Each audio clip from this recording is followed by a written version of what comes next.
Part 1. The House in the Country. Linden Field in the winter time was a bleak place. The air was chill. For weeks on end, a dog could see her breath all night long, and all day long as well.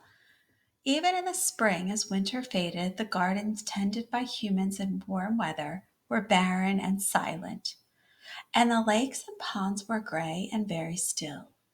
No frogs croaked, no turtles sunned, no shiny fish twined through the underwater grasses. In warm weather, things would be different. The air would hum with insect noise, and the ponds might be quiet, but they were rarely silent. Along their muddy bottoms, and on their banks, and in the moss and the grasses and fallen logs, was a secret animal neighborhood. On the piece of land where the Marians' big house rose from among gardens and walkways were all sorts of animal neighborhoods. At the time I lived there as a pup, there were the stone wall neighborhoods and the shed neighborhoods and the garden neighborhoods and the forest neighborhoods and the pond neighborhoods and the above the ground neighborhoods. There were even a secret in the Marians' house neighborhood. All were linked to form an animal world with the Marian's house at the center, like a stone had been tossed in a pond.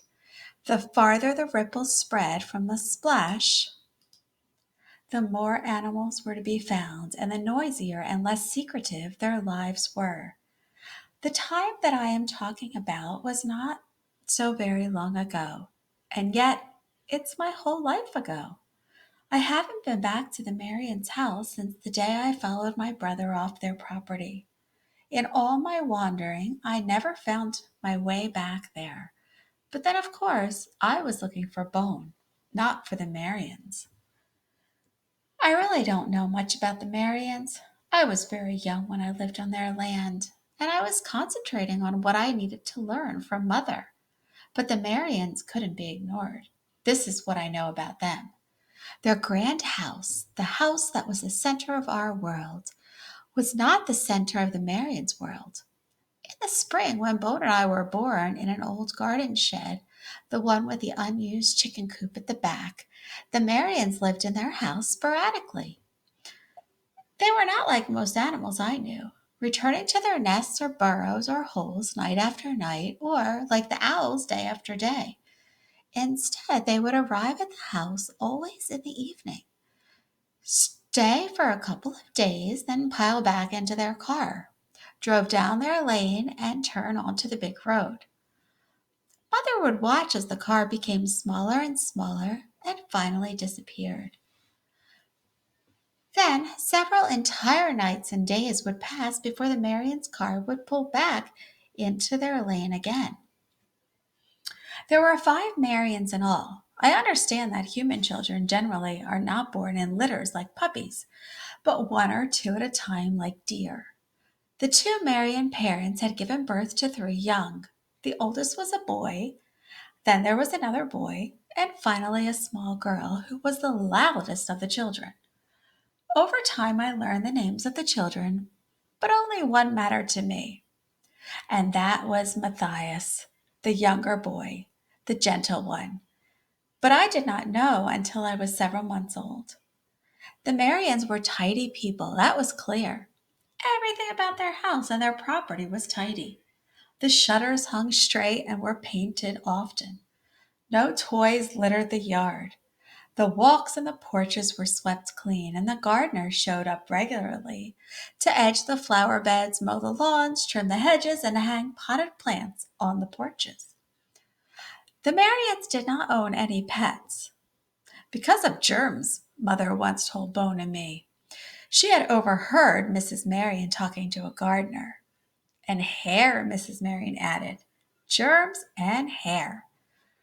When Mother said this, I thought of the in the Marian's house neighborhood of animals.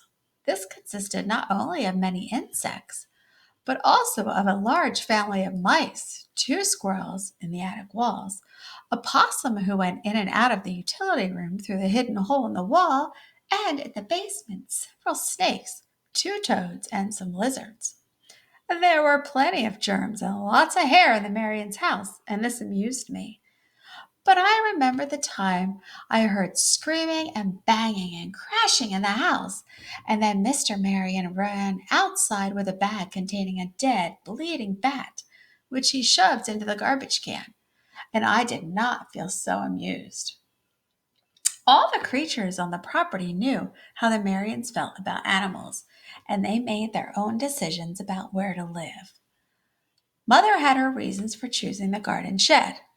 There were other sheds and other small buildings on the property, each with its own population, each different from the others, each connected to, but separate from the Marions. And that is what I know about the Marions at the time Bone and I were born.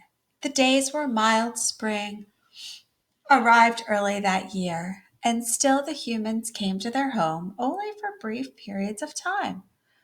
An animal could live quite comfortably in the Marion property. Around the house were nothing but woods and fields and rolling hills. The nearest neighboring house was a good hour's trot away for a grown dog. So the animal communities thrived. There were hawks and moths and foxes and fish and deer and owls and stray cats and frogs and spiders and possums and skunks and snakes and groundhogs and squirrels and chipmunks, birds and insects and non-human animals of all kinds. Apart from Mother and Bone and me, the main residents in our garden shed were cats and mice. There were insects too, but they were harder to get to know. They came and went and were very small. The shed was a good place for cats and dogs. Mother chose well when she selected it as the spot in which to raise her puppies. It was a small wooden structure that had originally been built as a chicken coop, the nesting boxes still lining one end. The door was permanently ajar, and one window had been removed, which might have made the shed too cold for puppies and kittens. However, when the Marions bought the big house, they planned to turn the shed into a playhouse for their children and got as far as insulating two of the walls before Mrs. Marion decided that a chicken coop was unsanitary and better suited as a garden shed. So the Marions built a brand new playhouse and then a bigger garden shed, both sturdier than the chicken coop. And before long, they stopped using the old shed, except as a place to which to store things that the gardeners rarely used. Mother found the shed was shortly before she gave birth to Bone and me. She was a stray dog, had never lived with humans, although she had lived around them and had been roaming the hills and woods bordering the Marions' property looking for the right spot in which to give birth to her puppies. For several days she watched the Marions' house from the edge of the woods. She watched the dogs on the property too. There were no other dogs that she could see, but there was a mother fox dog that she could see, with four newly born kits, and sometimes in the small hours of the morning she heard coyotes yipping in the hills. Mother needed a place that was safe from predators, out of the sight of the Marions, and warm and dry for her puppies. The shed seemed perfect. The first time she poked her nose through the partially open door, she noticed how much warmer the inside air was than the spring air outside. She stood very still, listening and allowing her eyes to adjust to the darkness. She heard the scurrying of mice and straw, but nothing else. The old nesting boxes for the chickens were along the wall across the door. Mother had never seen anything like them. She crept forward to investigate. First, she surveyed them from several feet away. Then she crept closer, and finally she stuck her nose in one of the holes. Hiss! Psst! Something sprang out of the box, hissed and spat at Mother, then ducked inside again. It was a yellow cat protecting a litter of newborn kittens. Mother backed up and surveyed the boxes from a little distance. Now she could see eyes in several of the holes. More cats. Mother left them alone. She was too big to fit in the boxes anyway. Beside her, along the sides of the shed and next to the door, were a few old gardening tools, some clay pots, a few piles of straw, and a wheelbarrow filled with burlap bags and more straw. The mice had chewed holes in the bags, but the burlap still looked cozy and warm. Mother glanced up.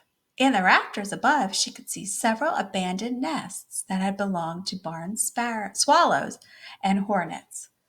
Mother considered the cats again, the pairs of eyes glaring at her from the nesting boxes. And then she heard a tiny rustle behind her. She swept her head toward the door in time to see a large gray cat squeeze through it. The cat stared at Mother, then hurried by her and disappeared into a hole. Mother let quite a woof. In response, she heard a soft growl from a cat, but nothing more. That afternoon, Mother sat patiently near the door, watching the comings and goings of the cats. As long as she didn't move about too much, the cats kept their distance. Mother watched the mice too. They kept their distance from the cats. When night fell, Mother crept into a pile of straw and was as far away from the cats as she could get. She curled up on it, her back to the nesting boxes, and fell asleep. She was safe. She was very warm, and the night passed peacefully. In the morning, Mother felt she was ready to give birth to her puppies.